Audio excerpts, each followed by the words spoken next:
move from one file to the next file before we start the regular council meeting.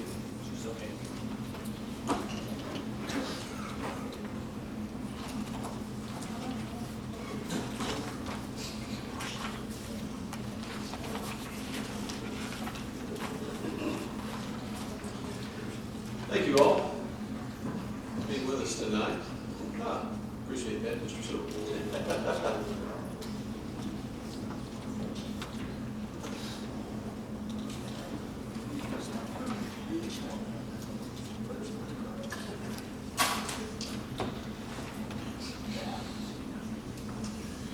I'd like to say welcome to everyone. Thank you for being here tonight. Our regular council meeting of April 27th, 2017. We will call this meeting to order.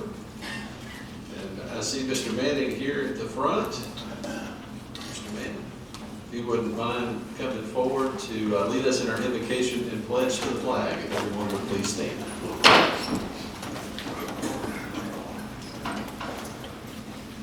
Let us pray, please. Our Heavenly Father, we come to you tonight, Lord. We thank you, Lord, for that opportunity to be here tonight, Father. God, watch over each council member here tonight, Father, and the mayor, and each one there. And Lord, we ask you, Lord, to go yonder with a death angel visit this week, Lord. And God, we thank you for our fire department, and our police department, Lord, and all the escorts, Lord, you've worked out. We've been able to help the family. Thank you for this council and the city manager, Lord, helping push that job forward, Lord, because when we lose a loved one, Lord, any time we can help someone like that, Father, it's a great honor. Bless this council, bless each decision they make decisions that feel like in their heart they need to make. In Jesus' name we pray. Amen. Our pledge is flag. I pledge allegiance to the flag of the United States of America and to the republic for which it stands, one nation, under God, indivisible, with liberty and justice for all. And by the way, Mayor, I'm not moving again. Last time I see the fire, they came with a couple of foot in front of the other. And so the cane drove me, so I got tired of the cane throwing me, so I'm moving again.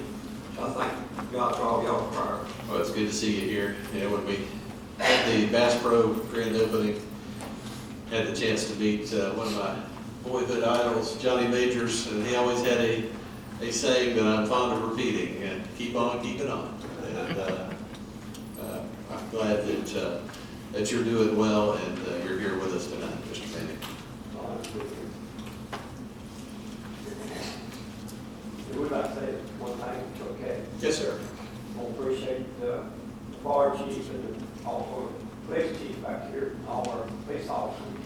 Helped out, the police escort, and the families who have done it for all of us. Appreciate the council support and the city manager don't want to get him out because he owes his state givers. Yeah, I really appreciate it. Those things. We're going, believe it or not, we're the next two or three other cities normally will do that. I know it makes a difference to the family. It sure does. I've had as you have as well. I've had people tell me that at the funeral home. Boy, we sure do appreciate what your folks do. And so anytime we can do that, it's a wonderful thing. All right. Jen, if we could have the roll call. Mayor Lambert, Here. Vice Mayor Sewell, Here. Councilmember Cagle, Here. Councilmember Pelton, here, Councilmember Williams, Here. City Manager Miller, Here. City Attorney Letcher. Here.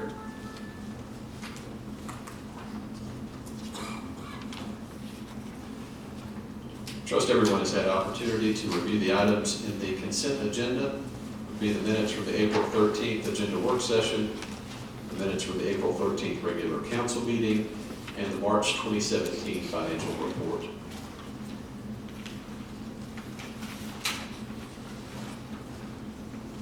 Do we have a motion in regard to the consent agenda?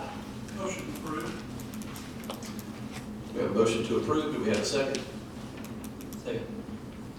We have a second. We have the roll call, please. Vice Mayor Sewell. Yes. Councilmember Cagle. Yes. Councilmember Hilton. Yes. Councilmember Williams. Yes. Mayor Lambert. Yes. The thing I would like to mention, we just adopted the March 2017 financial report. Unless my math skills are failing me, we're about $360,000 ahead of where we were last year in local option sales tax. So, when you start looking at, okay, is the Board of Region effort worth it? There's just a little glimmer, a small glimpse into what is possible. We're up $360,000 over last year, and I think you could probably point to Bass Pro Shop and say, well, there's your reason. Not to mention the increased property tax, the number of people it drives here, and more to come. So it's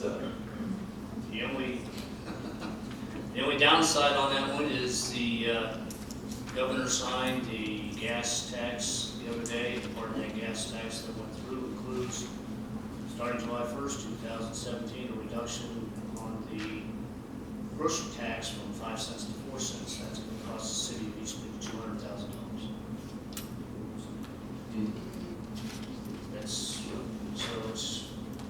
It's good that we're getting something, but the sales tax is strong. Bass Pro is probably one of the big ones. We also want to thank, I mentioned Walmart grocery. That one has come on gangbusters, really. So that's been a big one to increase our sales. right. Fortunate. Absolutely. Obviously, several things still percolating that will be coming online. We certainly pretty soon. hope so. We certainly hope so, yes. All right. And at this time, we will entertain communication from citizens. We do have one person who signed in. If you did not have opportunity to sign in, certainly we will allow you an opportunity to speak as well. I'll go through my regular spiel here as we start the citizen comments. If you are a resident or business owner here in the city of East Ridge and have a comment, question, or concern you'd like to bring to the council, this would be your opportunity to do so. If you'll approach one of the microphones here at the front and state your name and address for the record, you will have 5 minutes. The individual that we had sign in, I believe, is Pete Floyd, 1528. Is that John Ross? Yes, sir.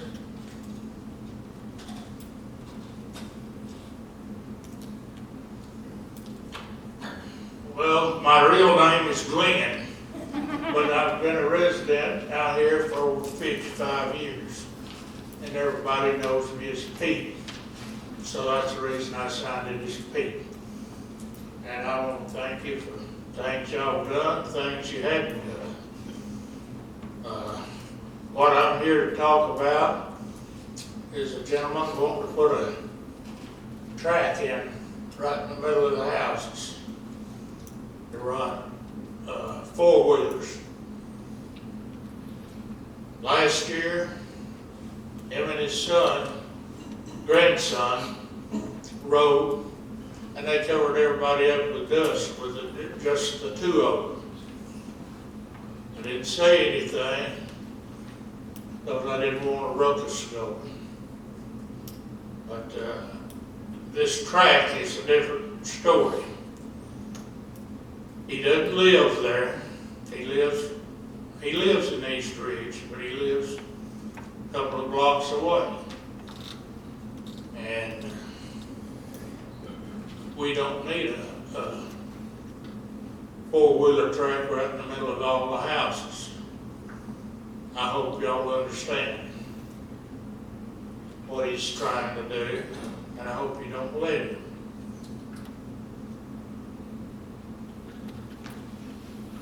I live on one side of it, and this elderly lady lives on the other side, but this house is all the way around. And we we got 2 or 3 of the neighbors here tonight. If they will comment on it, why, I wish they would, but we don't want to stir up a lot of trouble. I'm sure there's gonna be some, but we'll handle that as it comes along. He bought the property, said he's gonna build 2 houses on it. Gonna build one for himself and one for his daughter. Well, him and his daughter got into it, and she went through the wall and bought a house. Now he says he's not gonna build one, so I don't know what to say, but I'd appreciate it if you'd think of the neighbors. And the property backs up to Glen Oaks, which is some high dollar houses. I don't live in one of them. I live on John Ross. But we're just as good neighbors as they are. Yes, sir. And I got neighbors here tonight that lives across the street from me. And they're not in for it. And I hope y'all use your heads for something besides a hat rack and keep this out. Anything else I can tell you about it? I think you've said it very well. Well, one other thing, if I might say something. Yes, sir. I read in the paper here a while back where you said all the gas work was done and the roads were patched. The gas. You haven't rode down John Ross, have you? I'm not familiar with gas work. It's been. Well, it's been about 3 all over East Ridge. But it's on John Ross there for a year. And up and down Ringo Road, if you go see the patches they've done, part of it's there, part of it's not. Because I didn't know there was widespread gas work going on, I won't take credit for whatever quote you There ain't saw. no reason you didn't know that was going on, sir. I saw some on Ringgold Road, but Yeah. I don't frequent John Ross. I'm sorry. I know it, that's the reason you said all the patchwork was done. I didn't say any such thing, sir. I don't know where you saw that. If you could give me the reference. Well, I to don't, it was where you saw it that. was in the newspaper here a few months back. Well, I can assure you it wasn't me that said that. If it was someone who said it, it was not Brent Lambert. I promise you that. I promise you that. Well, I got a good sharp pocket knife at home if you didn't say it. But this right up and down it, and you'll see what I'm talking about. Well, They put, evidently whoever done the patching don't know how. well, if it's gas work, I imagine it would be Chemex Gas Company. No, it was another company come in and done the patchwork. Well, the Chattanooga Gas Company is responsible for patching the road. They may bring in someone to do the Yeah. patches, Yeah. but they're the ones responsible for doing the Well, patches. John Ross is not the only road though, you know, and Well, even Ringo Road, some of the patches is already coming out of it. there's, there frequently is utility work going on. WWTA is replacing lateral lines frequently. Right. So there's just a lot of utility work that needs to get done. Well, I'm sorry that bothered you then, but would you please ride up and down some of these roads and Well, test it and get on the people that's supposed to do it? Well, I appreciate your concern, I do. I don't know that I'm crazy about your approach in terms of trying to. Well, tell me what I've done wrong. Well, basically, first of all, attributing a quote to me that I never said. Okay, that's one, but number two, you're not bothering me. I'm pleased to hear from any citizen who has a comment, question, or concern, absolutely. But you certainly, you should know that when you say something like that, it's not gonna be received. Well, very well. I didn't think about cutting it out of the paper months ago and bringing it with me. Well, like I said, if you find it or anyone in this audience sees that, please bring it to me. I will issue a public apology. Well, I'm sorry that I offended you. See, and that's exactly what I'm talking about. But that's okay. That's okay. But you ought to be big enough man to take it, though. I'm big enough to put it out. So, thank you for your time. Thank you for your efforts. And ride up and down some of these streets and see what the pavements are like. And please think about this four-wheeler. Thank you very much. We appreciate it. Y'all have a good day. Thank you. Do we have another? Yes, sir. If you'll come forward to one of the microphones here and state your name and address for the record, please.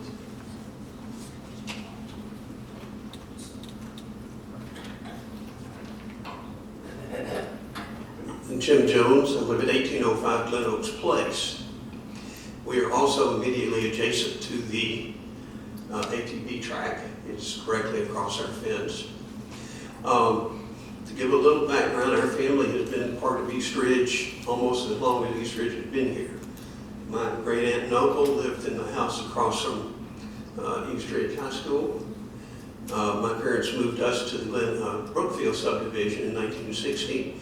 And when I moved back to Chattanooga in 1987, we moved into our current house, where we have enjoyed peace and quiet until last summer, as the gentleman said, the property was purchased, the undergrowth cleared, and it's been turned into an ATV track.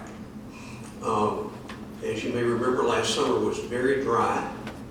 So when they had 2 or 3 ATVs and dirt bikes riding around that property, that dust blew directly into my backyard and into my neighbor's backyard here, rendering their pool and my patio pretty much totally unusable. We normally grill out on Labor Day, and we couldn't. My wife and I both suffer from asthma. The property is still wooded, so not only do we get dust, but we get mold and pollen as part of that. So we basically had to spend all of Labor Day locked in our house, and we could still smell the dust that's coming. I don't believe that this is an activity that really belongs in a residential area. It's not construction, it's simply recreational riding. And they put up a toilet so that they can stay virtually all day and do it. And so it has really been a major problem.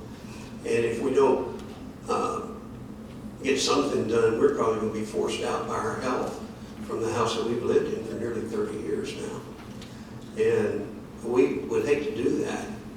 By the way, my great aunt and uncle, you might recognize their name. They were Myrtle and Gus Tomris. So they gave their names to Myrtle and Tomris Avenues. So we've got a lot invested in seeing the city of East Ridge thrive and prosper, and I don't believe this activity is going to help that. It's going to drive down property values, not only in our area, but in the area around it that are on Vance Road and on John Ross proper. So I'd like to add my comment to that. And the Perez's are here to support me. I don't know if there are any other neighbors that are here. If there are, they might want to stand just to allow themselves to be recognized. Certainly. All right. Mayor, also, Yes. I had a phone call from a lady, Vince Dean called, which lives on John Ross, and said he couldn't be here for another meeting, and he would ask about it, so. And a call as well. Thank you all for being here tonight. We do appreciate that very much. Do we have any other citizen who would like to speak on this or another subject? Rick, you look like you're...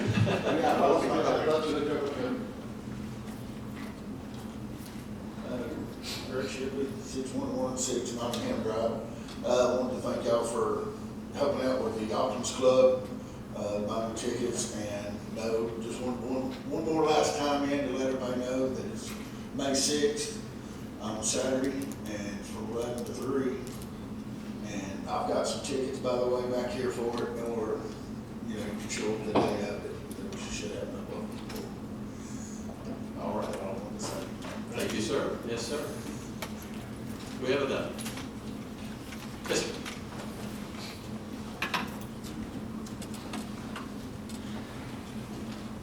Matthew Glover, 706 Pyro Lane.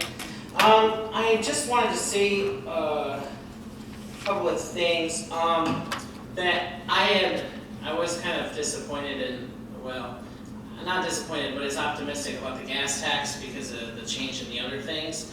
But Eastridge does have a lot of leakage, especially when it comes to groceries. I know many of my neighbors that go to Georgia to buy groceries, so maybe they'll shop in Eastridge and the taxes will go up, not down. But I wanted to say something about the facade grant. I've been looking at this and I think it's moving in the right direction finally. But one question I have is about the bringing a building up to current code. Now, I think that section of the eligibility requirement of the facade grant may scare off some people because they don't know how little that means or how much that means. And sometimes the thought of bringing something up into code, especially in an older city like Eastridge, is frightening.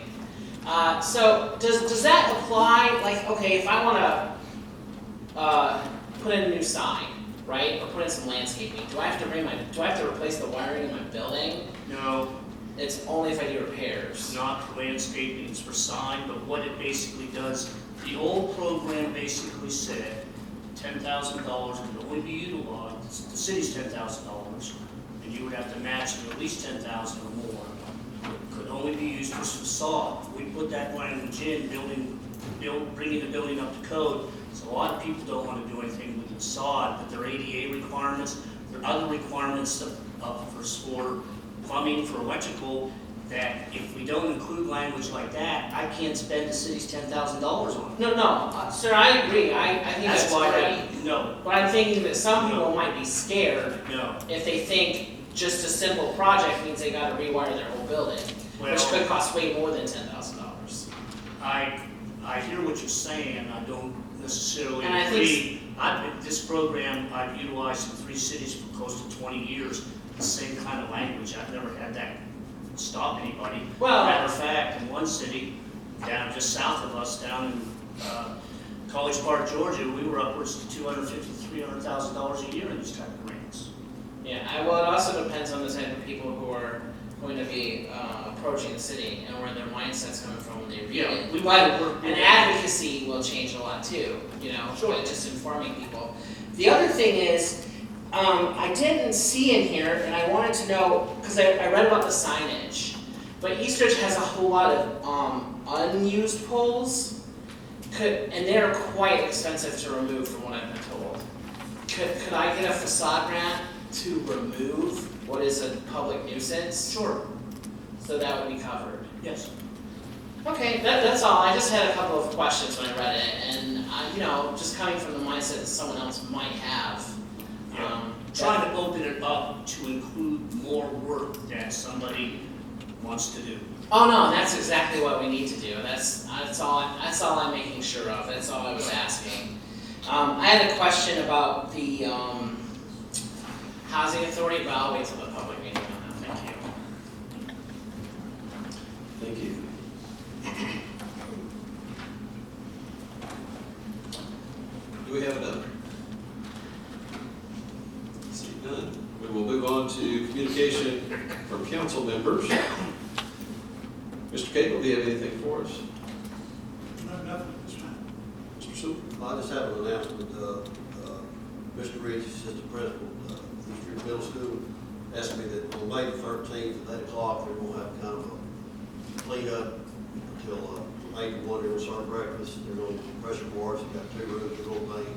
They're just asking for volunteers, or if you have a pressure wash or something like that, you'd like to bring and help out, then appreciate it. Sounds good. Mr. Williams? I'd also like to thank the police department for their work over on Myrtle and controlling that, trying to get that under control. Appreciate it. Same, thank you.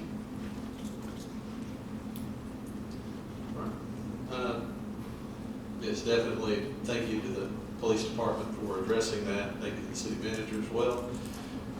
Would also like to remind everyone, really, council included, that the Chattanooga Area Leadership Prayer Breakfast is Tuesday morning.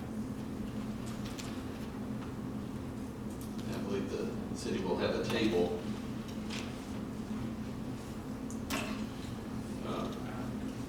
Anyway, it's usually a huge turnout, and it's always a great speaker. They do a great job. Just want to remind you all of that. That's all that I have.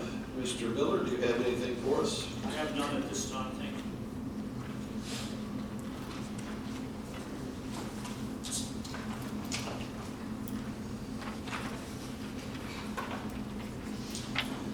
All right. Well, if council has no objection, because we have several people here in regard to item H under new business, that would be discuss and or take action on ATVs in residentially zoned areas. We'd like to move that forward. Go ahead and deal with that.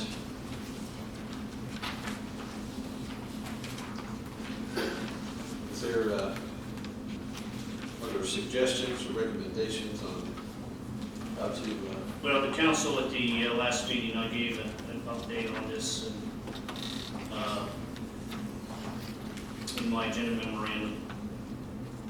The council asked that I, or staff, provide them a copy of the noise ordinance. You have that in here, as well as some possible options on regulations.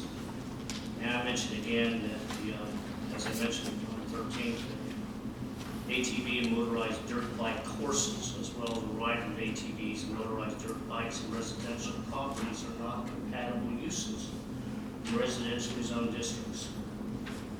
Vehicles create noise and dust causing unwanted nuisances to adjacent homes.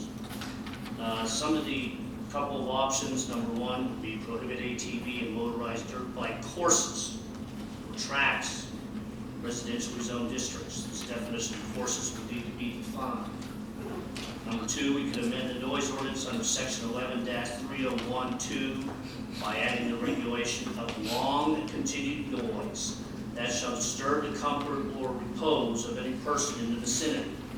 That wording I just read to you is already in 11-3021D, which talks about dogs barking. We don't say that dogs can't bark between the hours of 11 at night till 7 in the morning. We basically say that dogs can't be barking at any time if it's continual noise that shall disturb the comfort or repose of any person in the vicinity. So you could add ATVs and dirt bikes in on that, along with dog barking. Or you could amend the noise ordinance under section 11-302E by adding the wording referencing ATVs and or motorized dirt bikes. So those are several suggestions that I came up with. The word motorcycle wouldn't cover those two? I'm saying, I don't think that people would take driving motorcycle, I call them motorized dirt bike. If you say bikes, people ride their bikes out there without. No, but I'm saying the word motorcycle is already in this ordinance, that we could enforce this anti-noise ordinance off of the motorcycle wording that's already there. And go ahead and add that. Motorcycle is not an ATV. No, it's a dirt bike. No, it's not. No, but you I'll disagree with you on that one. I'm a 40-year plus rider. and I know a motorcycle, your definition is a Street 14, bike. 15,000. No, it's not. It's a Street street Harley bike. Davidson street bike. No, I've had a Harley, but I've also had a Honda. I see dirt bikes out there on the highway too, you I can use know. motorcycles. So. Right. But what I'm saying is motorcycles are defined, as I've seen it, as motorcycles that ride street ridden. Dirt bikes, motorized dirt bikes, are usually not licensed. They're either 125, 150, 75, 200 cc engines that are not licensed for riding on the road, but riding on dirt backyards, hills, mountains, whatever. So, but I'm just saying that we need to somehow define this, if we're going to insert this type of language in here, to be clear and concise. Those are three options I came up with. If there's any other the council wants to look at, certainly. But, I mean, I think that a lot of the questions need to go to the city attorney Right. to find out whether or not that makes sense under the legal part of this, can this be enforced? Because that's the key. Enforcement is the big part. Whatever we do with this has to be able to be enforced. Would 11-3011 in its main heading possibly cover it? What do we say as far as violent, tumultuous, offensive, or Well, it says the following acts, among others, are declared to be loud, disturbing, unnecessary noise in violation of this section, but shall not be deemed to and exclusive to the ones we just individually read. So we didn't by default, being loud, be covered. I guess that's a question. I've always, Until we can get it in out. all the years, you know, in government, I've always told when you talk about noise, believe me, I had a lot of noise when I was down in College Park, Georgia, because we all had Delaware Airlines would rev up their engines at nighttime. And I'd be over there at 12 or 1 o'clock, 2 o'clock in the morning sighting the planes because I was out there with a sound meter doing it. That's what the law basically said. It had to be specific. It had to say airplane. It had to say decibels on a sound meter before I could cite it in court to really mean it. So those are going to be legal questions on that. Well, also, I think, you know, we need to put in there that you can't build tracks in there. Well, that I think would be, yeah, to me, I would definitely say that these type of tracks, courses on vacant parcels, this is a vacant parcel. Now, you know, you do gonna have people that say, well, I have a house that sits on a 2-acre tract of land. I live there, and I let my kid drive his go-karts out there. Has a go-kart track and so forth. But this is vacant property. So it's a little bit different. It's a tract on a vacant parcel of property in a residential zoned district, and that's not compatible. Right. Want to ask a question? Well, I drove up there and drove all the way up in there, and there's a water toilet up there. Yeah. And there's temporary power line. How did we get temporary power? How did the power company, I mean, electric, can you do that? Just put a pole up anywhere and get temporary power? Thought it'd be underneath the construction type agreement. That was the intent. That was submitted, a subdivision plat. Land Sergeant's permit was issued for out of the county. So we have, I also understand from the residents, and some of them have been in to talk to me about this, that they bring in a pop-up camper in the summertime and have a place to sit and relax during the day. So, I mean, they could be there 8 or 9 o'clock in the morning to later 9 o'clock at night. They did that last summer. Yeah, that's what you were telling me. They left it overnight. They don't pack it, they do. I was there for several weeks. So you got, you know, a little place to shade yourself and relax, and a porta potty there that you actually have.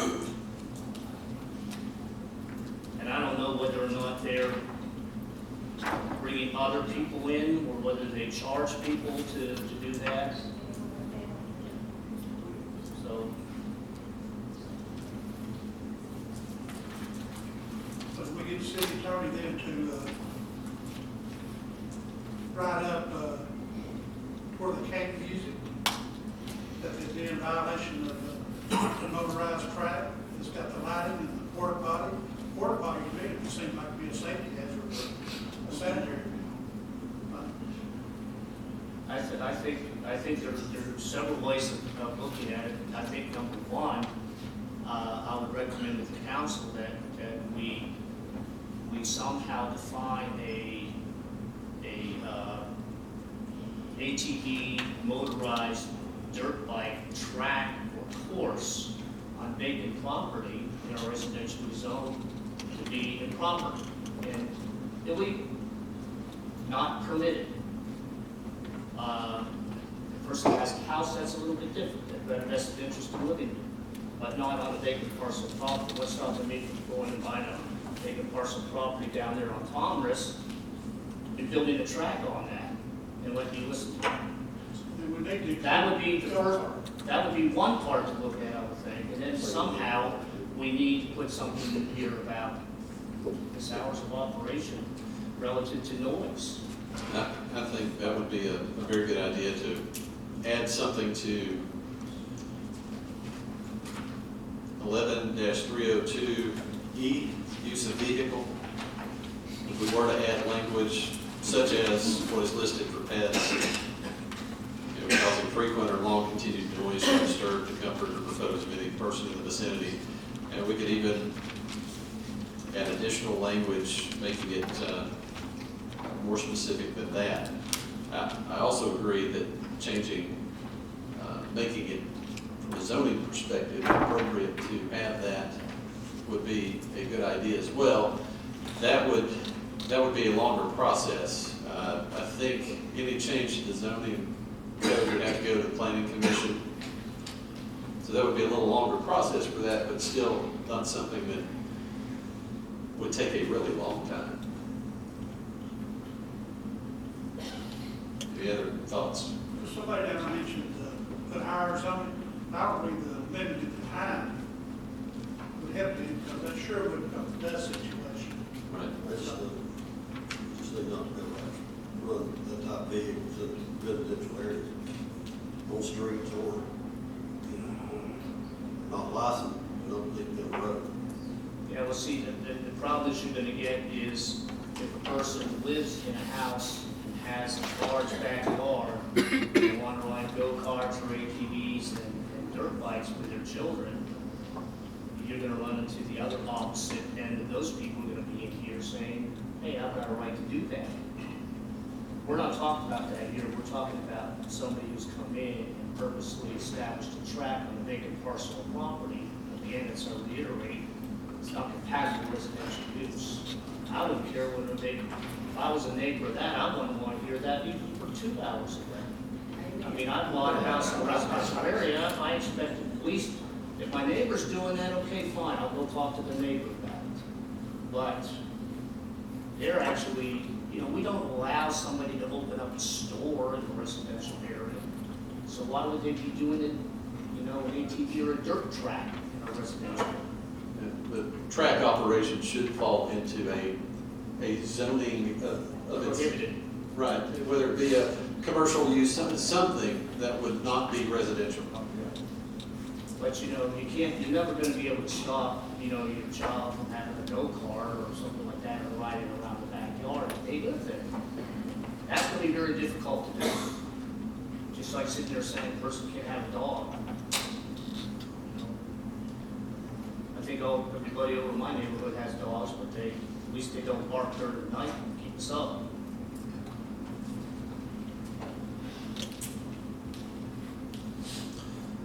All right, are there any other thoughts?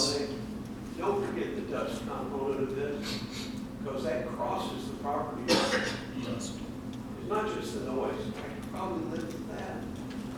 The big plumes of dust that are blowing across our fence and our yard is what makes us unhappy. Plus you're gonna have erosion eventually, going down the street, running into the drains. Yeah, that's true. I think probably the best way, the most effective way of dealing with dust-related issues would be through that zoning component. And that essentially an operating track is not allowed in a residential zone, whatever that zone might be. All right. So, what is our next step? City Attorney? No, I think at this point I can prepare options for council. I think one of them is possibly even in permitting, where if it's even have it on certain size of lots. I mean, there's a permitting element to this that could be implemented. So we'll look at that. I'll get with the city manager.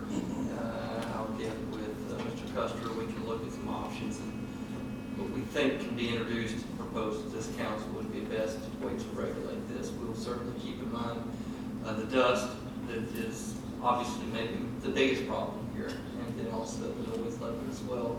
Get a zone ordinance that clarifies the actual regulation of this activity, so that that way the people that will be enforcing it will have something clear and concise. All right, thank you, sir. Kenny, you said you pulled a permit on building some houses up there. That's correct, initially.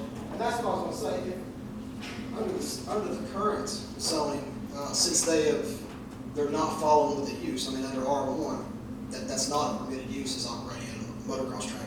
They don't have living facilities there, they're not living or building a single-family home. So in the meantime, could that not be prohibited strictly under an unapproved use? What's that? The operation of a motocross track in a residential district, because they're in a district that's residential, it's zoned R1, and on R1, you're only limited to about 5 uses that you can have, and that's not one of the uses currently. I know it needs to be defined further.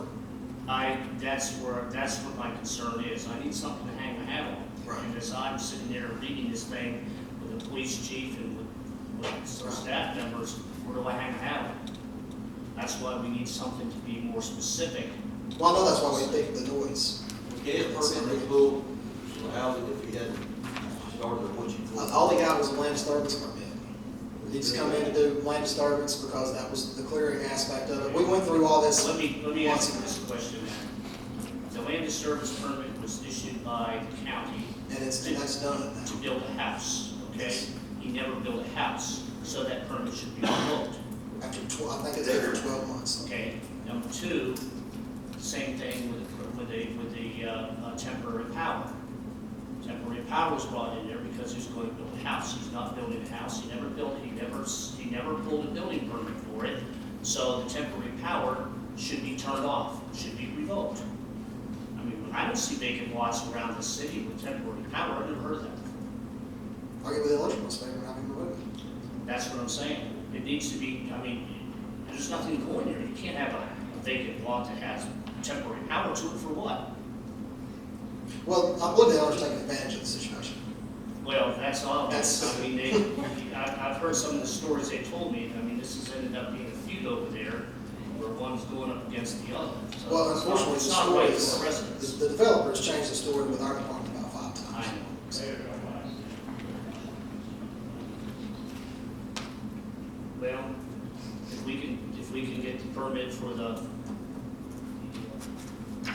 county revoked and the temporary power. Let's start with that, the power. He's not building a house, so that, we take that away from him. I mean, what's the basis for it? Let's start with that. I'll give it. Okay.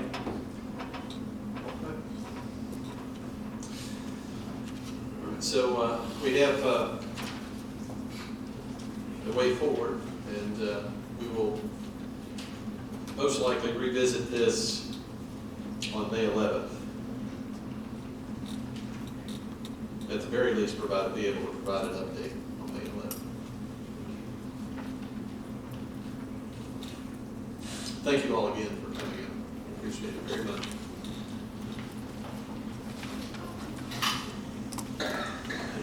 All right, we will shift back to old business at this point. Item A, ordinance number 1030.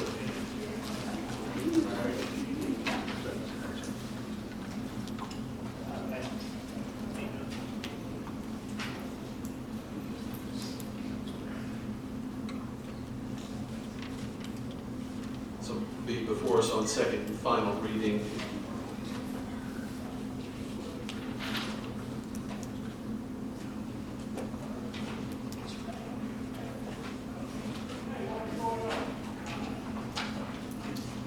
Sorry, sorting through. agenda here. Okay. Old business, item A, ordinance number 1030. An ordinance of the City Council of the City of East Ridge, Tennessee to amend and restate in its entirety Title 17, Refuse and Trash Disposal, Chapter 1, Garbage and Trash of the East Ridge Municipal Code. I believe last time we, on first reading, we adopted it with some updates to language. And some of those items are marked in the agenda packet.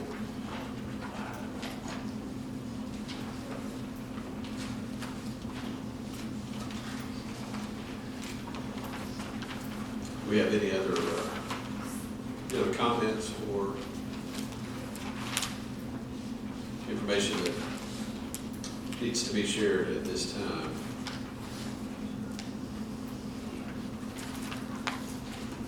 Are there any questions?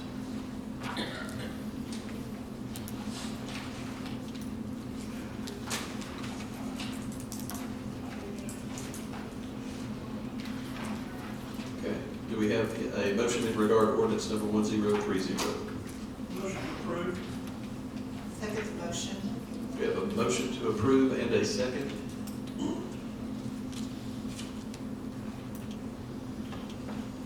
We can have the roll call, please. Vice Mayor Stoll. Yes. Councilmember Cagle. Yes. Councilmember Hilton. Yes. Councilmember Williams. Yes. Mayor Lambert. Yes. Item B, ordinance number 1031. An ordinance of the City Council of the City of East Ridge, Tennessee to amend the zoning regulations and the zoning map of the City of East Ridge, Tennessee to rezone the property located at 1506 Brickmore Road from C2 Commercial District to R1 Residential District, tax map number 169J SG-009. Make motion approved. Second. We have a motion to approve and a second. Do we have any comments or questions?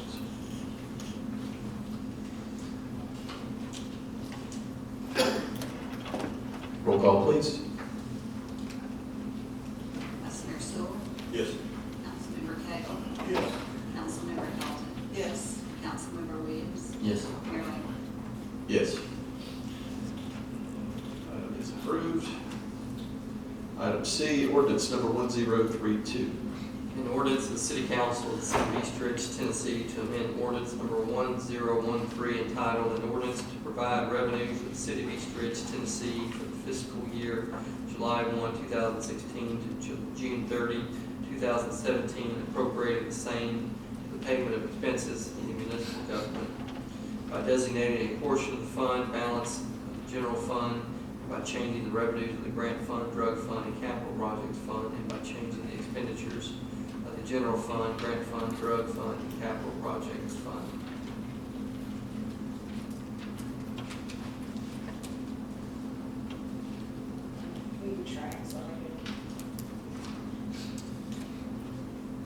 These are updates to the existing budget. Ms. Pauls, could you just Yes, sir. very quickly highlight the, We are required by the state to pass a balanced budget each year. And throughout the year, if the council makes decisions to do things that were not in the budget, then we have to amend the budget to reflect that. Or if we get extra grants, things like that, we have to appropriate the money for it to be able to be spent. So that's what we're doing, and when they say they want to use unassigned fund balance, then they're dipping into what people used to call a rainy day fund, but it's the fund balance of the city. So that reflects those things. And we do this throughout the year, and we will do it again before the end of the year, I'm sure. Does that help? Yes. Motion approved. we have a motion to approve and a second. Are there any questions? Roll call, please. Vice Mayor Stoll. Yes. Councilmember Cagle. Yes. Councilmember Hilton. Yes. Councilmember Williams. Yes. Mayor Lambert. Yes. Item is approved. Item D is resolution number 2644. A resolution of the City Council of the City of East Ridge, Tennessee, clarifying and amending the facade improvement grant program of the City of East Ridge. The city council discussed this on April 13th and agreed to the following changes and amendments. Page 3, third sentence from the top is eliminated, which says the business will ascertain that East Ridge business license will operate within the city limits at the time the application is received. That was eliminated from the final. And then on page 1 under grant program funding and page 4 under project reimbursement, we reworded that so that we understand that the grants were for a total of $10,000, matched with $10,000.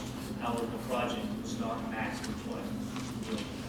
So that language is reflected in your agenda, noted on the blue highlighted on page 1 and on page 4. Those are the three changes that were made from the last meeting. Council has to be incorporated into this text.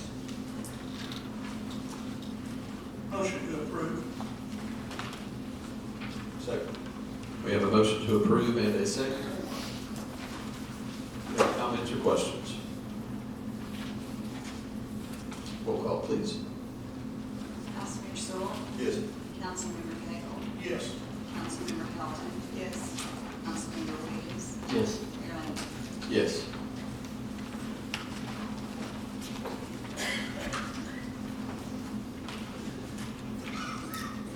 We'll move on to new business.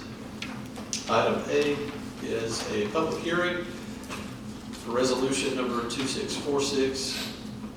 This pertains to the creation of a housing and redevelopment authority. Just to provide a little bit of background on this.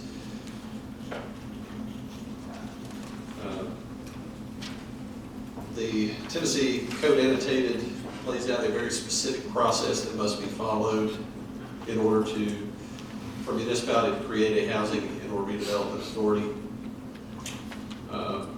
That process begins with collection of 25 signatures of city residents on petition.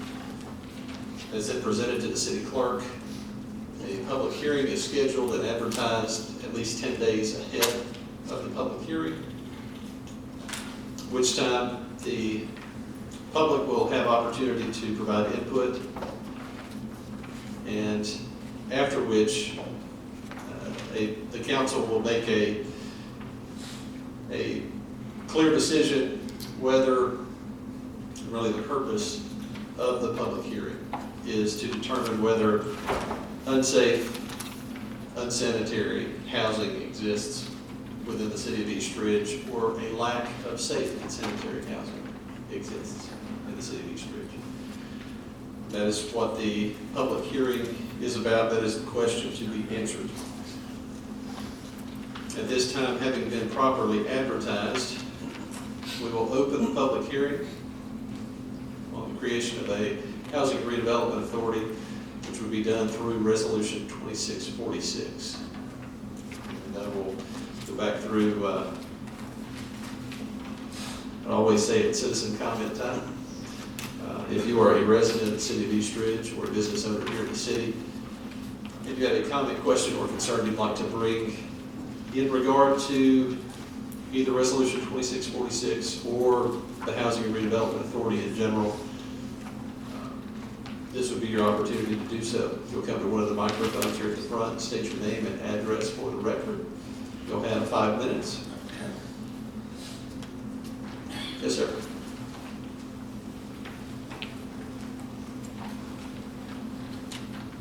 Matthew DeGlauber, 706 Parham Lane. I just have a couple of questions. Once the housing authority is established, do we have to establish a set of rules by which housing is determined to be blight, or, or is the state already having a set of rules under which the housing authority can go in and purchase dilapidated property or condemn property? Do those rules exist, or do they still have to be drafted?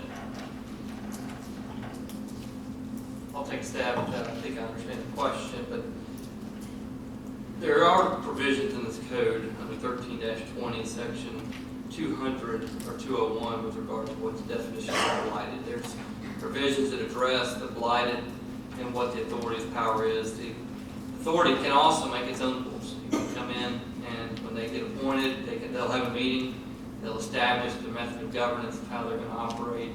And at that point, they've got the code as a guidance. They can always restrict it more if they so desire, put that in the resolutions of the authority. Would the council have to approve any restrictions that the authority makes beyond the state guidelines? Short answer is no, but the council always reserves the right to go in and amend what the powers are of the authority. So if they do something crazy, like say if your house isn't painted well, we won't condemn it, that can be stopped.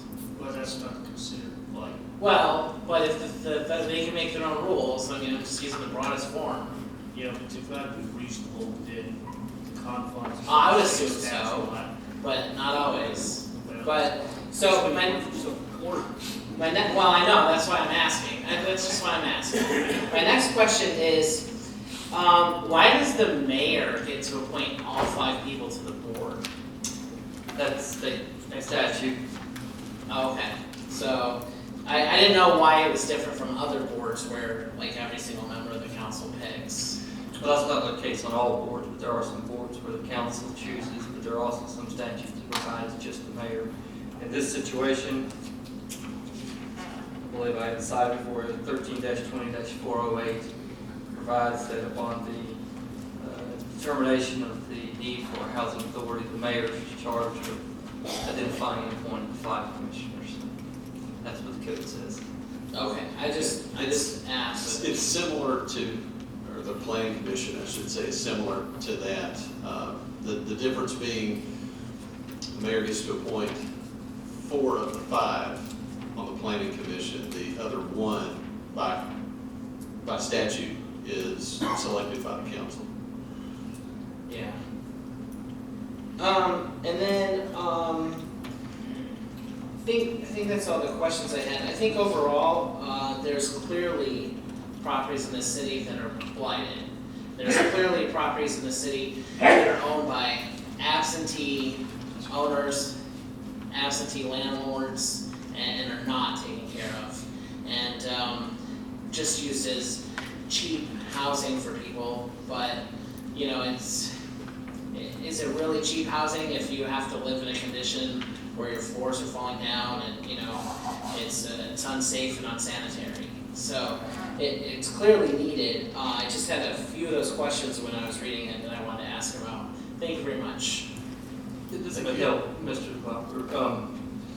In 13-20-201, that may help where they define what blighted areas are, including slum areas with buildings or improvements that by reason of dilapidation, of overcrowding, lack of ventilation, lack of sanitary facilities, deleterious land use, or any combination of these are detrimental to the safety, health, morals, and welfare of the community. So using that, that's where the housing authority would have to use that in connection with evaluating what would constitute a blighted area. I think if it's one that you gave an example of, there would have to be a justification that falls under that definition. I don't know if that helps you or not. Yeah. Oh, one other question. Does the city have any plans to use the power of the housing authority to create affordable housing? Is that, or is it strictly going to be used as a piece to enforce code enforcement? Affordable housing is more in the planning area. This is more dealing with trying to bring blighted areas, either enhance them, correct them, and if they don't, have them taken down. Okay, I didn't know, because, I mean, obviously Chattanooga's housing authority is very big on the opposite end of the spectrum. And I didn't know if we were going to deal with that, if that was being suggested at all, or if it was just mostly for the code enforcement piece. Thank you. Thank you. Do we have another?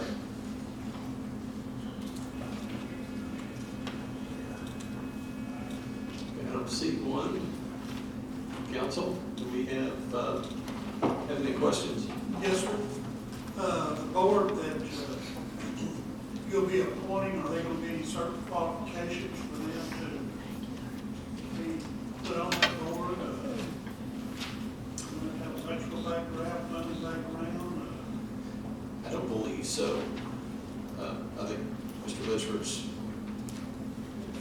have the relevant information now, but I don't think there's a qualification per se in the code. Not to the level of that, we're talking about. They gotta be a resident. And, Through that out. right. Those can all be, factors considered by the mayor at his discretion, but there's not anything stand concrete in the statute that requires anything of that nature with regard to qualifications.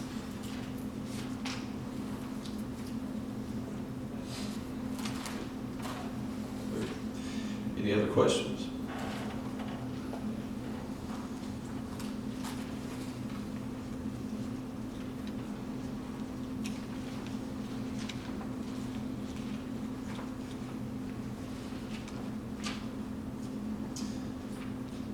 Mr. Custer, I would ask you, if you don't mind, to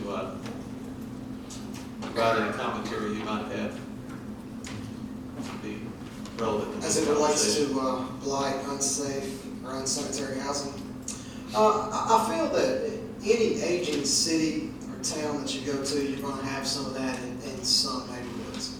But to kind of elaborate a little bit more on what Mr. Gopper was referring to, the absentee landlord, just to give you an idea, there's roughly 10,000 homes within the city of East Ridge. Of those 10,000, 49% of those are non-owner occupied. That's what we're looking at. That's 15% greater than the state average. So in that, with a lot of rentals, are you gonna have some dilapidation, some unsafe housing? Yes, we find that, whether it be through fire and EMS, whatever the case may be, whether it be codes enforcement just out, driving street to street, we find that. So it does persist, and we try to address it as it comes up. But I will say that with the rental things that most of you are aware of, that the governor did sign a bill allowing us to create a rental inspection program that hopefully over the next several months will assist. Yes, sir. Just kind of will add to what you're saying too, we also get a good view of homes, our police department responding to domestics, et cetera, usually put in their report whether or not they walked into a house which is a mess or substandard or whatever, and that's always passed on to you. Our Absolutely. fire department, the same way, when they respond to a kitchen fire, bedroom fire, whatever. So those reports come in from our personnel when they view the inside of the house, which can't be seen from the outside, of course. So I know you're following up on those. So Absolutely. that's the other way. We covered get a one good just idea of what's there. this morning. Mr. Custer, the number you just quoted to us, is that also part of all that? No, that just counts as homes, usage homes.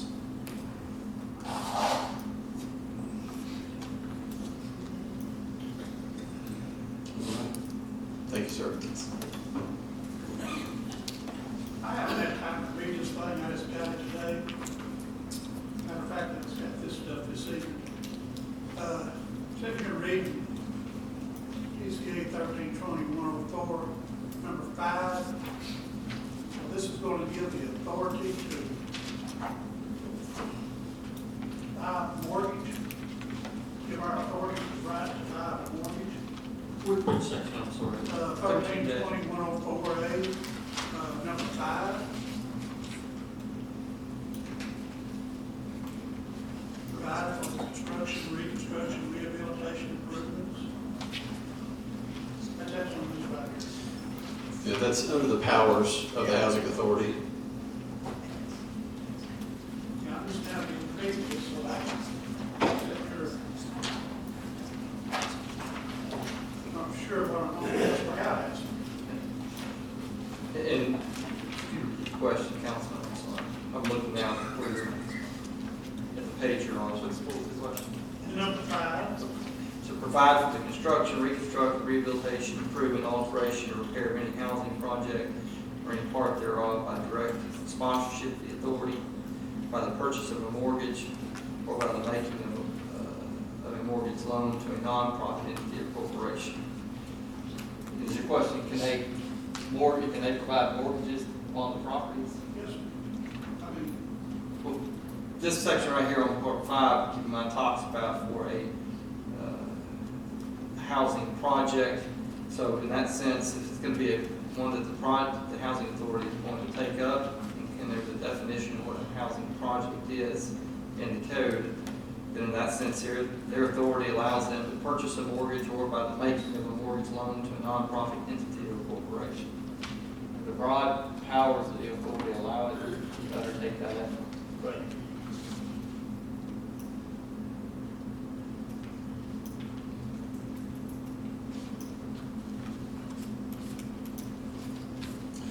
These are all under the Tennessee state statute as far as powers of a housing authority. And they're broad. They're more broad than what a city would normally, just in and of itself, a city has.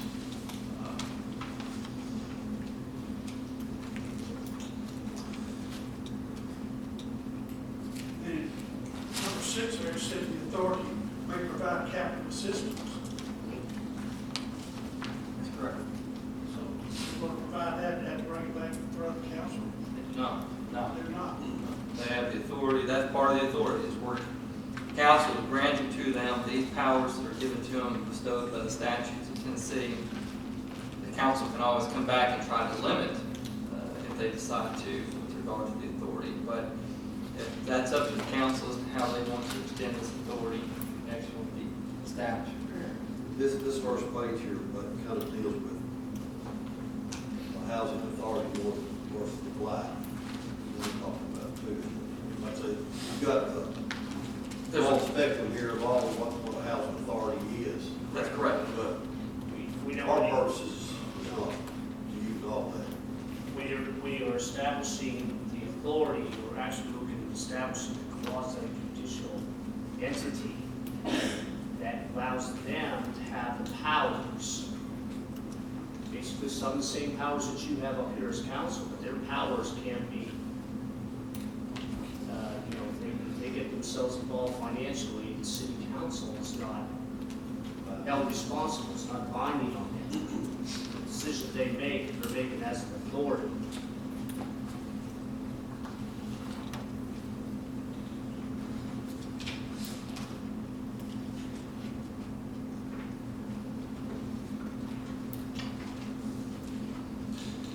Obviously, it is dealing with different subjects, but speaking of the degree of autonomy that the authority has, it's similar in some ways to, again, dealing with different subjects here, but just for an example, the Hamilton County WWTA, Water and Wastewater Treatment Authority, it is an operating authority that was created by Hamilton County, by the commission, but it operates on its own. It's not overseen by the county commission or the county mayor. The mayor makes appointments to that authority, but it operates on its own. Yes, sir. It also generates revenue. So the city would be responsible for any of these blight takeovers. If there's a financial impact, the city will have to cover that purchase. If we have to purchase a mortgage out, if we deem it blighted. Is that what I understood? No. So if you deem the house that is blighted and you want to take, the city takes it over, or the housing authority takes it over, and there's a mortgage on it, is that the piece that we were reading? The housing authority has the authority to handle that transaction, it's not reflected back onto the city. There's two ways. It could, but it may stand on its own legs. It could if it does its own bond issuance. That bond issuance is the responsibility and obligation of that authority. It would not be something that would be the responsibility of the council or the city. But they do have that.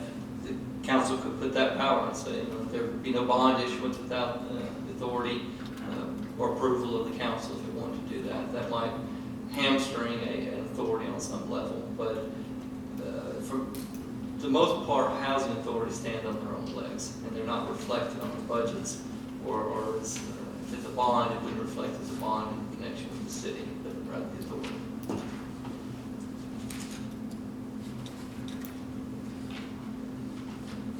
Y'all right on my, but I'd like to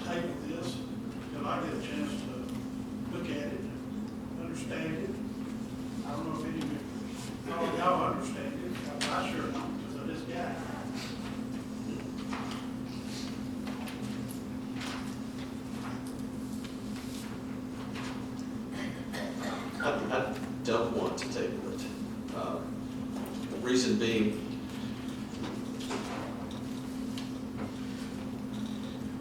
man, I've talked about it for quite some time.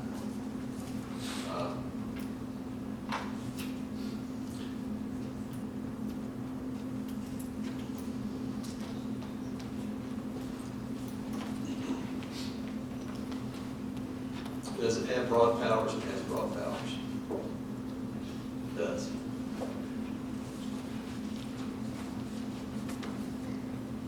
But I also don't want, there are people in this room, chiefs, I know, who had to deal with something that none of us would ever want to deal with.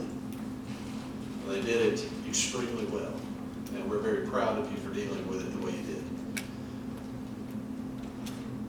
And that was the Superior Creek disaster, which could have been far worse. If we had had more power to do something, we could have done something before it got to that point. Does this We apply didn't. to extended stay? I'm sorry, Does this apply to extended stay motels? Any building. it certainly can. So,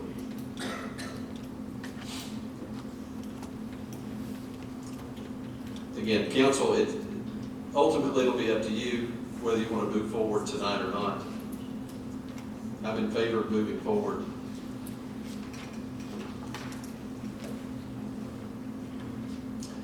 You know, if there is some kind of curbing of the authority that council would like to put in place, you know, I'm not opposed to coming back in 2 weeks and attempting to look at some of those things. I want to get it created. The longer we wait,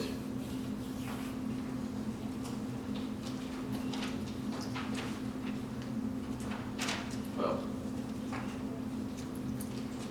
the greater the potential for something bad to happen. And that's, I mean, we've had the city attorney keep me in line if I start to say something I shouldn't say. We have a facility here in town where 2 people have been murdered in the last year. That's a problem. And I don't want to see anyone else get harmed or killed because we waited. And I don't mean to over-dramatize it. That's where we're at. I'll make a motion to move forward. Oh, just 1 second. Yes, sir. Can I ask a question real quick? Yes. How does the housing authority generate revenue? Like, obviously, if it's a separate entity, it'd have to hire its own attorney, correct? And pay for all of that? If the housing authority is generated and it tries to shut down the Cascades or some other facility, and is immediately sued, whose dime is that on? One, they can generate, they can own its own property, they can operate as its own landlord, they can generate their rents, they can obtain grants. There are the ability to receive funding through, they can receive funding if it was assigned to them through the Board of Regents tax allocation of the incremental sales. There are various ways it can acquire the funds to the extent that it's sued and that it has insurance. It's going to be a party that's going to have that. It would have the coverage of representation in that sense. Just one of those. There's various ways it would have income and be able to sustain its own functioning body that it would be to handle the expense associated with a lawsuit or acquiring property.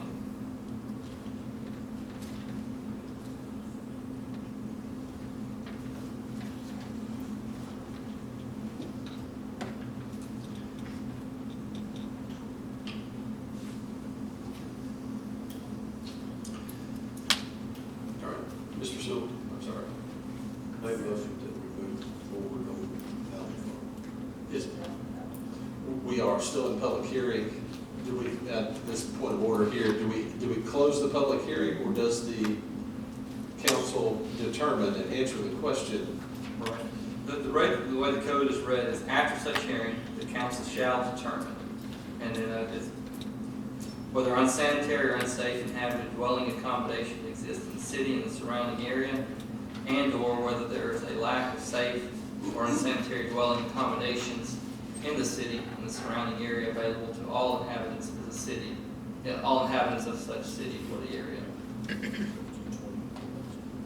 The short answer to your question, Mayor, is yes, we would have a conclusion of the public hearing, and then to the extent there's a motion to table, it would proceed as accordingly as you generally would. I don't know, Councilman Sewell, that you necessarily have to have a motion to proceed. I'll draw the motion. Okay. Okay. So, I think the question would be for motion either to actually establish there'd be a finding that the conditions exist, and then you would have a resolution so finding and approve that, or if there's not going to be an approval, then you would have to have a vote on this code section 406, a resolution denying the petition. If you look in your agenda, it's the second to the last page. It's TCA 13-200-402. And it says council determination. So on the fixed date of the hearing, the opportunity to be heard shall be granted. After such a hearing, the council shall determine A, whether unsanitary or unsafe inhabited dwelling accommodation exists, and or B, whether there is lack of safe or sanitary dwelling accommodation in the city.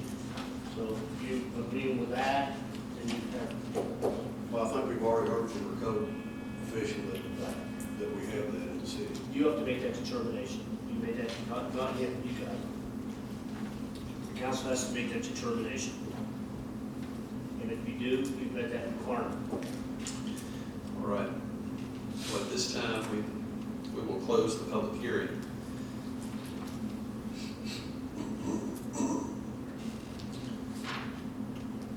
And council, we will entertain a motion to move forward in the way you see fit.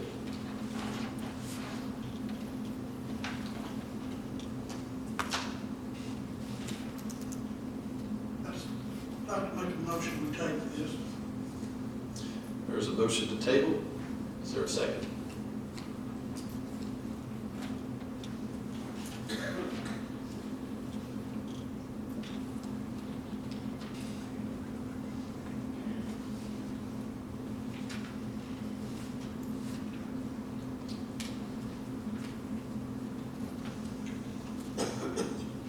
Last chance. There is no second. The motion dies for lack of a second. Do we have another motion?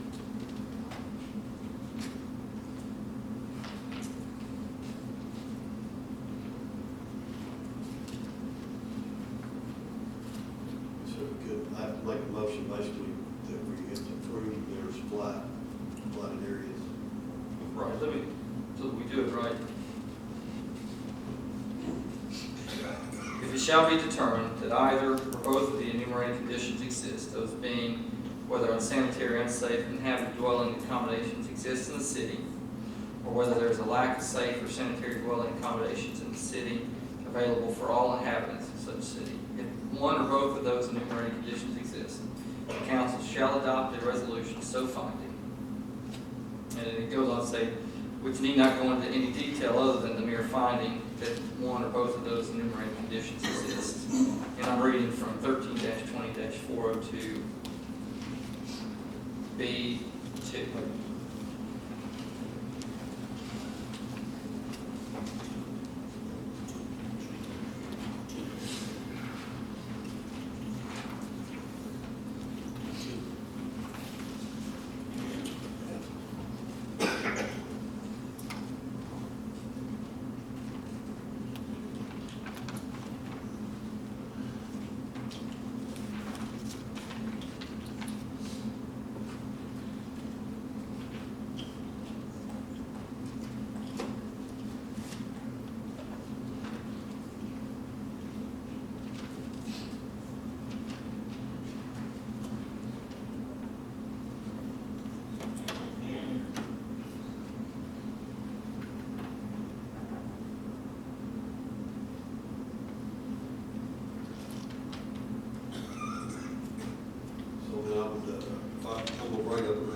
something that the establishment of a housing authority could remedy such conditions.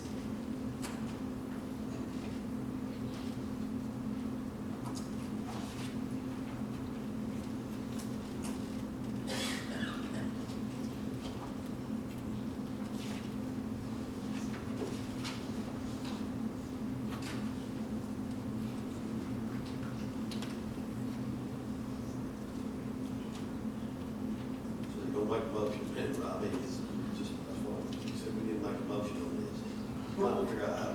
Right, and you would then make the motion that, you would make a motion that there has been a finding of one of the two enumerated conditions, and that the establishment of authority of a housing redevelopment authority is the best way to remedy those conditions with the exercise of that. I'll make a motion that we have had the findings, what's already been read up here, the blight and the unsatisfactory conditions, and I feel like that the housing authority will remedy these. Make a motion to adopt in resolution 2466. Like option 2466. 2646. 20, oh, yes, you're right, 2646.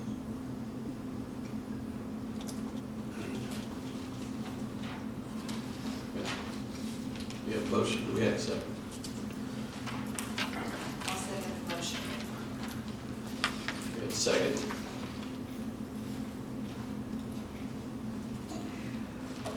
We have questions or comments?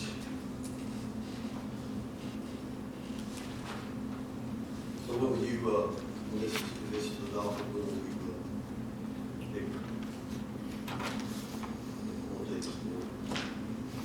I can probably have the appointees ready within 2 weeks. And again, if council would like to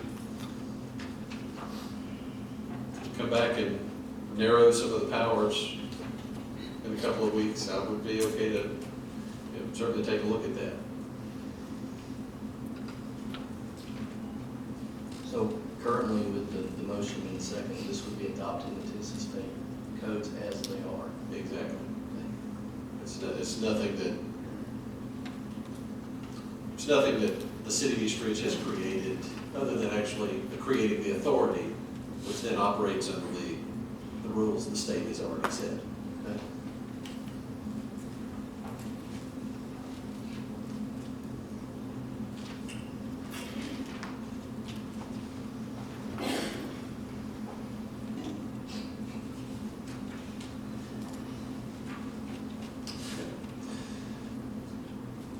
We have a motion and a second on resolution 2646, finding that unsafe and/or unsanitary conditions exist in the city of East Ridge. Roll call, please. Vice Mayor Sewell. yes. Councilmember Cagle. Stay. Councilmember Hilton. Yes. Councilmember Williams. Yes. Mayor Lambert. Yes. Resolution is adopted. Item B, ordinance number 1034, a public hearing for the rezoning of property located at 501 South Germantown Road from R1 residential to O1 office. Make a motion approved. Hold on just 1 minute. We'll go through the same process for this public hearing as well. Having been properly advertised, we will open a public hearing for consideration of this rezoning. Again, it's at 501 South Germantown Road. Just to give you a synopsis, if you want to come up, you can. You can stay there if you want to. This has gotten through the Planning Commission. Planning Commission approved this. It's an office. It's always been an office. and so, at this point, the owner would like to have the zoning match what its use has always been and is currently.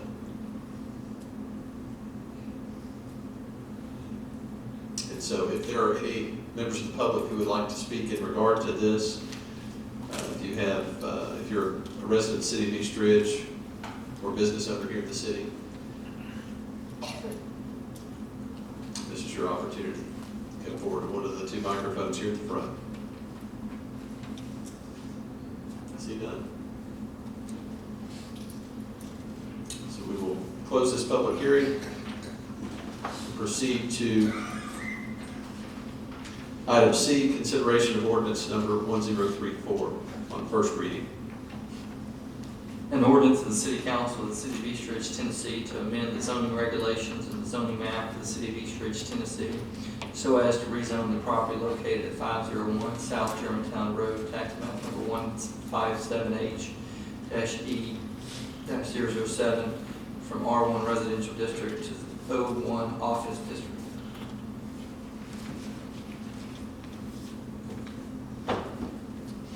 Do we have a motion in regard to this rezoning? Motion approved. Do we have a second? Second. We have a motion and a second to approve ordinance 1034. Have the roll call, please.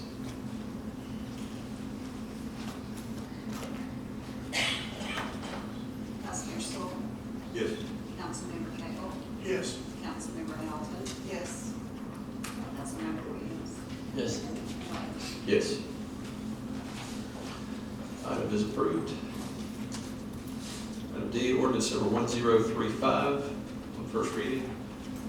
An ordinance of the City Council of the City of East Ridge, Tennessee to allow construction of a billboard on a tract of land located at 6726 Ringgold Road in accordance with ordinance number 1028, Title 14, Chapter 2, Article 6, Section 110, and ordinance 481, Article 4, Section 105.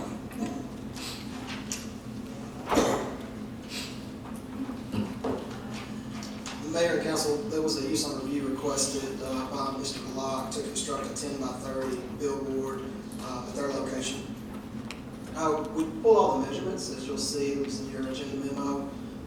Current ordinance requires that this billboard or off-premise sign should be located no closer than 20 feet from the closest edge of the public right-of-way. Shall be located no closer than 300 feet from any residence. Shall be located no closer from any park, school, hospital, cemetery, historic district, government building. The only distance requirement that they didn't meet is the distance to the current fire station under construction. But their application did come in during the moratorium, which was around January of 2016. Shall be located no closer than 1,000 feet of any other off-premises sign on the same side of the right-of-way, and shall not be located within 2,000 feet of any other changeable message off-premises sign. And that's just the basic guidelines that we have to go by. That's already listed in our current ordinance. Question. Did the city acquire that land for fire station number 2 prior to January 2016? Very well could have been. I don't know the date on that. If we did, we bought it for a fire station. So that was there before this application came in January 2016. The ordinance just says governmental building. I know. And that's not, I just want to be clear. What I'm saying is though, we bought the land, I The construction believe, fire station. for the purpose of constructing a fire station because Bass Pro was taking Station 2. That was very well noted, that was the reason why we were acquiring it was for a fire station. The fire station is government building. And I believe that was all done prior to January 2016. It would have been, yes.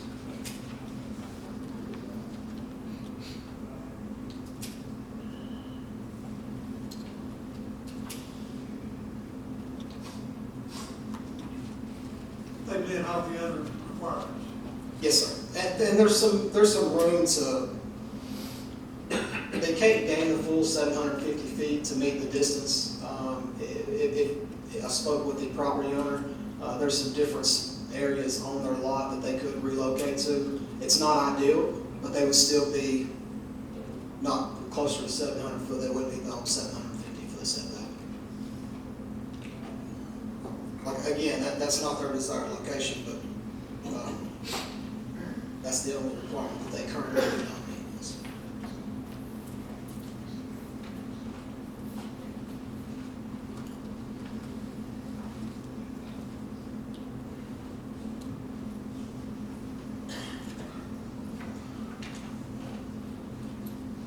Okay. Do we have a motion in regard to ordinance 1035? Motion approved. We have a motion to approve. Is there a second?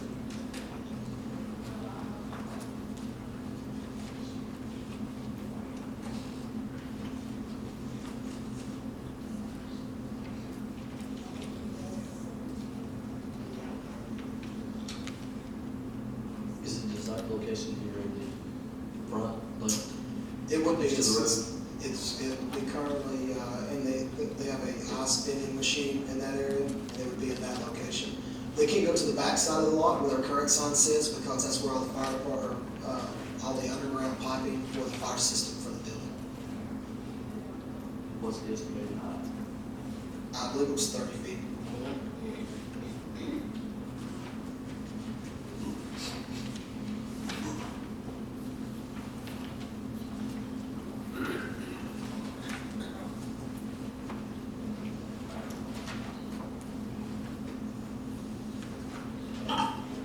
A motion has been made to approve ordinance 1035.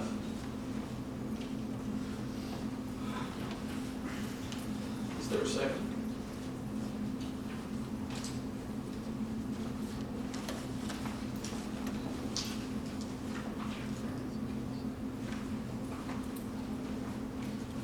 This side is gonna be used for advertising for his business, is he gonna lease this side out? I would like to refer that question to Mr. Locke.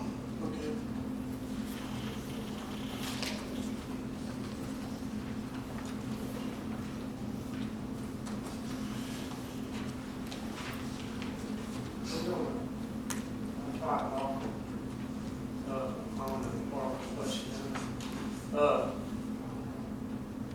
We need some additional revenue down there, and we're going to link some of it, one side than we used to. Used for advertising for you. You know, I've really had a time down there. I've spent a lot of money down there, everything I want to spend. A lot extra. Then there's a lot of things that's happened. I know that y'all said it's not y'all's fault when we did against it. That we did done. You know, in this district. And I pay a lot of taxes. I got places to keep my money. And it's something to keep up down in there with all that trash down in there. And homeless people constantly cleaning up. And I guarantee you it's a mess right now. Every week, all that truckload of stuff down there. But, I need this extra revenue, extra, but Georgia farmers in Georgia, I need it. I pay a lot of taxes. A lot.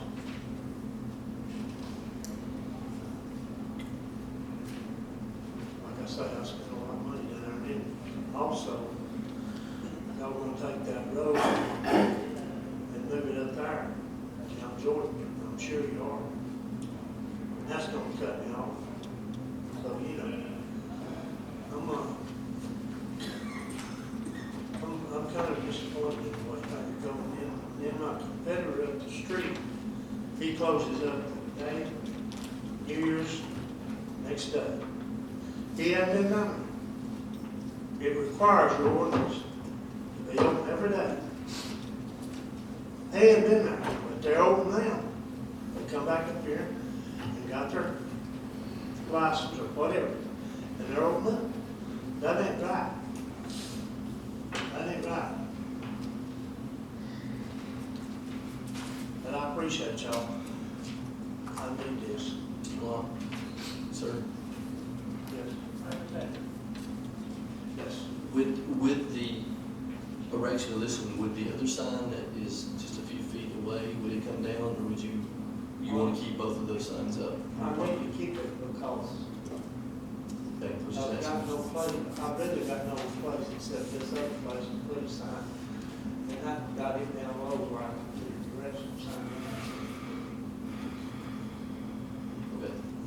also, well, anyway, I need the revenue. Now, I pay a lot of taxes. I pay about 90-something hundred a year. Just for property taxes. Plus I want to sell. And I do it. I've been doing a lot of taxes. Mr. Long, is this gonna be a static or, digital? You decided yet? I want to put a digital, Want to put a digital. on one side. Because I need to get some people down there.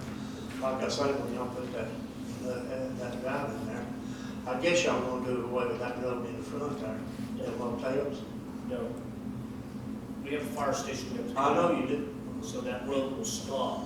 It won't be connected to the new, will not be connected to, as it exists today. But that road is not, and the traffic signal will stay. Oh, I knew that was gonna stop. I knew you had to leave it there on the county farm. Right. But that road going in front of that motel, is it gonna dead end down there or what's Yes, going on? yes, it'll dead end. It won't go in that other road? It cannot because of the traffic safety. You've got 4 lanes of traffic, 2 lanes coming across from the new off-ramp off of 75 north. And you can't, it's too close to the merge. It doesn't mean, it's not far enough north to be able to come in. Okay. I knew that's what I was gonna do because I looked at it. But I would appreciate it, whichever way y'all do this. Yeah, everybody needs to abide by the ordinance. You know, I like to go home too. Save a lot of money. And then come back down there in the season and dump the place back up like these folks did. All right. Thank you. Thank you. I'll second the motion. Kenny, this is, this is on the other side of Ringo Road, right? Yes, sir. It's on the side of, the Quality Inn, Camping World. Oh, okay. For some reason, I was thinking it was on the side that kept talking about the fire hall. No, sir, it's across the street. Well, when you was talking about out machine, I knew you didn't have one over that too, so. Right, for your question, Mr. Sewell, Mr. Williams seconded the motion. So there's a motion and a second to approve at this point. Any other questions from council? Or comments? Aye.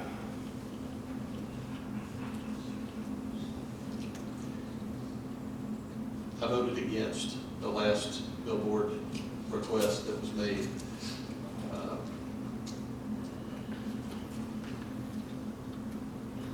I appreciate the businesses that are in question here. I appreciate the owners. But my personal opinion is I'd simply rather not see any more billboards. That end. That's just my opinion. Council, vote your conscience, whatever you think's the right thing to do.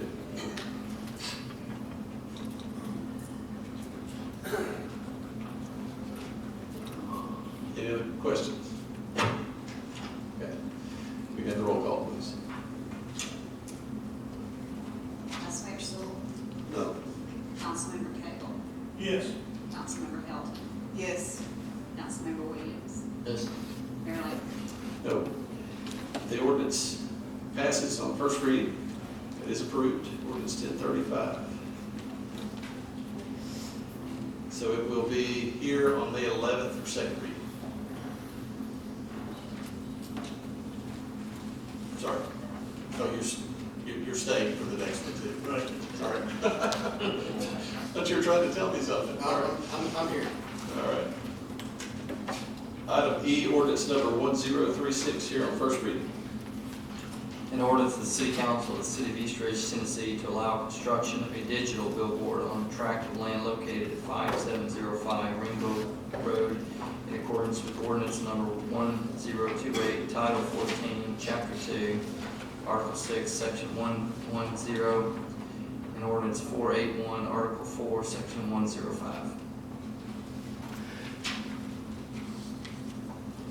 Yes, Mayor and Council, this is another request to install a billboard. This request is by SS Outdoor Services. We, again, measured all the distances, the location of this billboard, met all the requirements that's currently set forth in the code. The location of this billboard will be just behind the building, if you see it on the side track. And again, it'll be a 10 by 30 billboard as well. Sign's gonna be put behind the food place. Yes, sir, according to the site map that I received. Meet all the So- requirements. Yes, sir. So is this sign erected by the property owner, the business owner, or is this a? The request is made by Estes, the application was signed by the property owner. So I'm not sure 100% whether it's gonna be his sign that he's gonna own, or if it's gonna be a lease sign. Be more than 30. Well, I'll let them speak to that.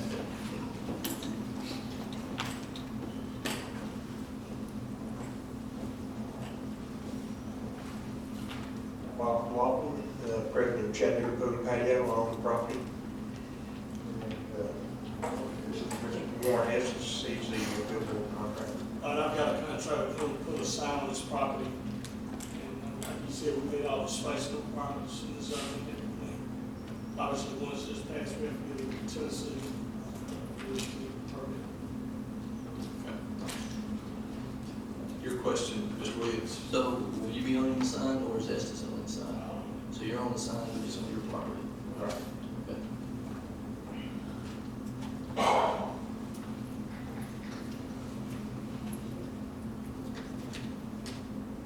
It's gonna be the same size sign as the other one. Yes, sir.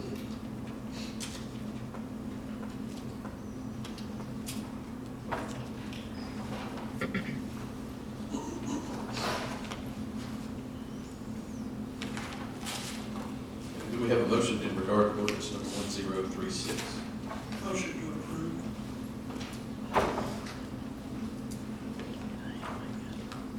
We have a motion to approve. Do we have a second?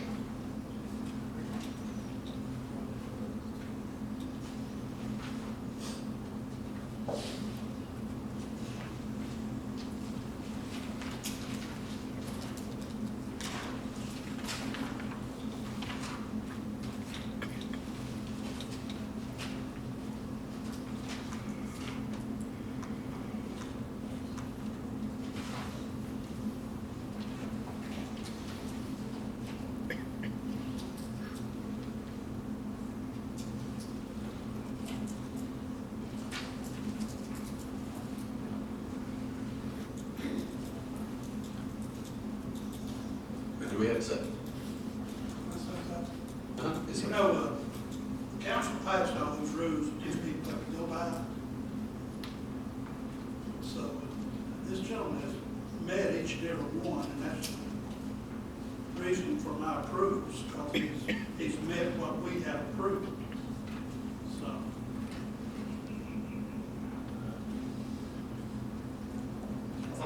One time we put a moratorium on it. We have a moratorium on billboards. We did, it expired months ago. When we adopted. But we adopted the new ordinance also. Which was 2,000 spacing in either direction.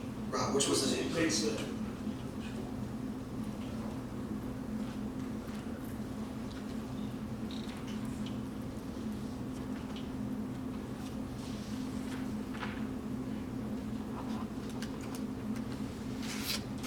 Second motion.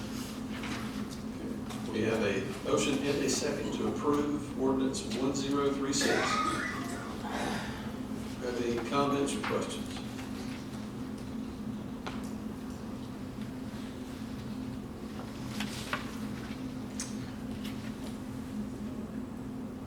We have,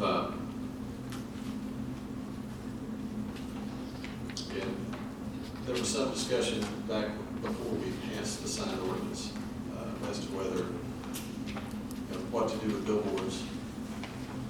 And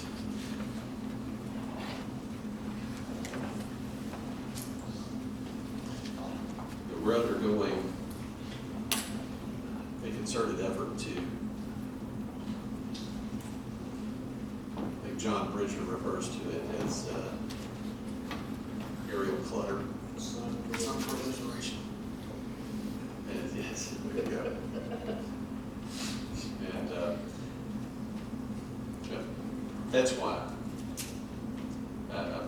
again, I'm not a big fan of billboards at this point. But again, I'm good with whatever council decides. As with everything, we vote what we feel like we need to vote.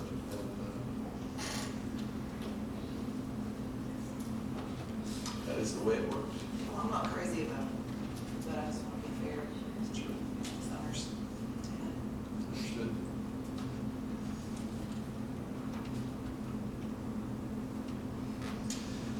All right, do we have any other comments or questions? Okay, we have the roll call, please. Councilmember Stoll, No. Councilmember Cagle, Yes. Councilmember Felton, Yes. Councilmember Williams, Yes. Mayor Lambert. No. The ordinance is approved on first reading, so we'll see it again May 11th. Item F, ordinance number 1037.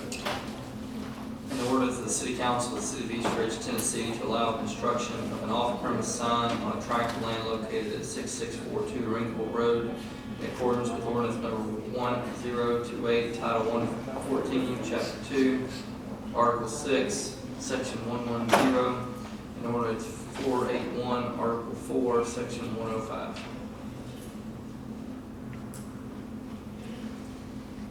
Yes, sir. Mayor and Council, this is a request, as Mr. Wishler said, for an off-premise sign, roughly 19 feet, 8 inches tall, single pole sign. The Econo Lodge at that location, which is currently under renovation, does sit back off the road. It's the sign at the old Crown Inn. Crown Inn did have a sign that sat up front, however, that sign was removed. It was removed, and the ordinance took place, which would not allow them to construct a pole sign, much less an off-premise sign, without coming before council. Their request is to construct a single pole sign off-premise in the old location of the Crown Inn sign.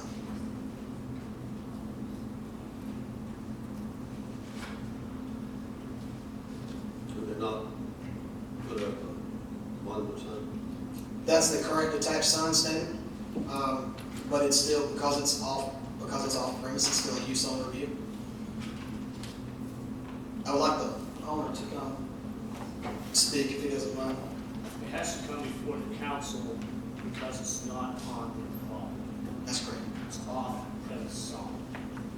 They can put it on their own property, but they're further back. So they This- won't put the this- sign on Ringgold Road. This is the It's off premise.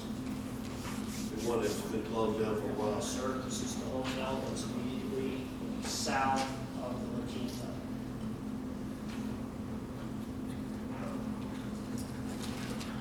Does the LaQuinty, does the LaQuinty have any problem with them putting a sign there? Well, there was another proposal today that we were looking at, and that was going to be to add the Econo Lodge sign to the existing La Quinta sign, but that caused some franchise issues. So That's what I wanted from us right now.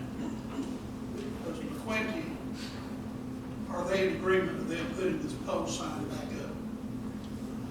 Yeah, they are okay with putting another sign, but not on the same pole. Okay. Well, would you gentlemen be willing to change that pole sign to a monument sign? To what is up to date our standards thing now? We can put the monument sign, there is a fence, I think it's a 5-foot fence. Therefore, the monument has to go up the fence to be able to be visible from the street. What we're asking for is just to put the existing sign back that was there when the Crown Inn was same size, 6 by 8, now it would be 8 inches tall. Just to go back in that same location. There's no way to see it back there, it's hidden behind that equipment. It's critical to have it. The sign I looked at on this picture's got the Crown Inn sign. Yes, sir, you should be looking at the old picture, and that was the original sign that's been removed and that they would like to reinstall in that same location. But I'm asking, why can't we go with the monument sign? That's what council asked for. That's what the ordinance requires, yes. Now, he's saying the fence is blocking it. I'm looking at this picture, it's not. That fence, I don't believe was there at the time. That's a new iron fence that was put in at the time of the LaQuinta. No, it's been there for a long time. Okay, the iron fence? Yes, I'm going to walk. This Crown Inn fence sign is back behind the fence thing. Are they never in the front, or never moved the monument sign up front?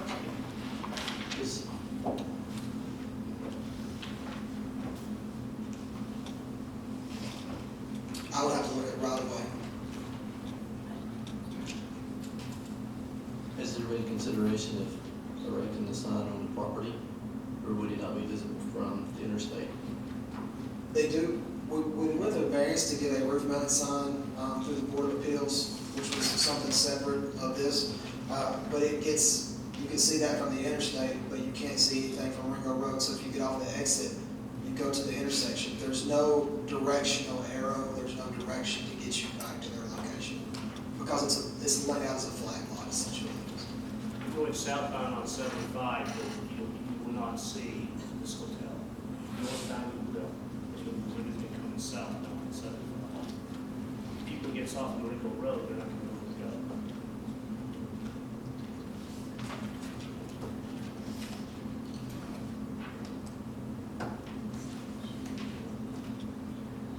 That's inside of Ringo Road.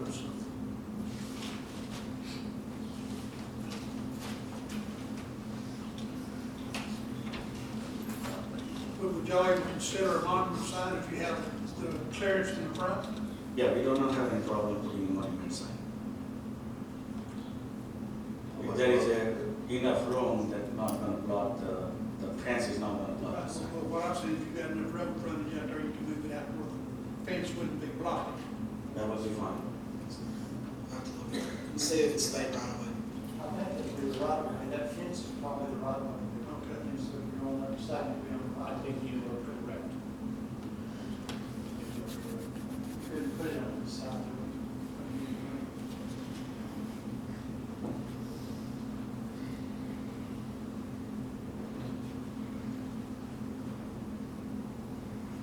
So we made these new conditions, you know, to try to start getting rid of some of these pole signs, and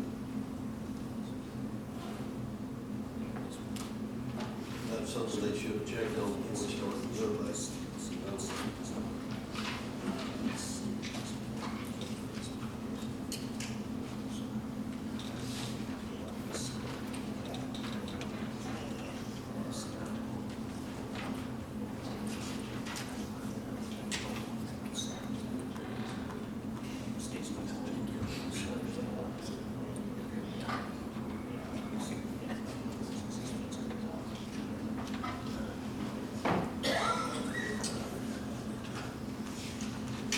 Bob said he'd be willing to go that monument sign for the close to the. All right. And I'll make a motion to amend this ordinance to do away with the pole sign, and he has to install the monument sign.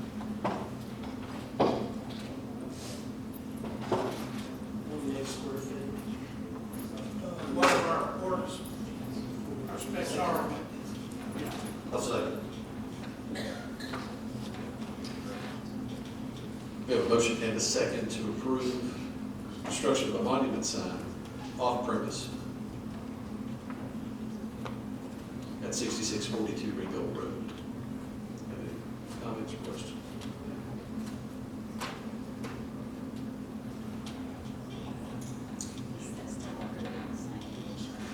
It is,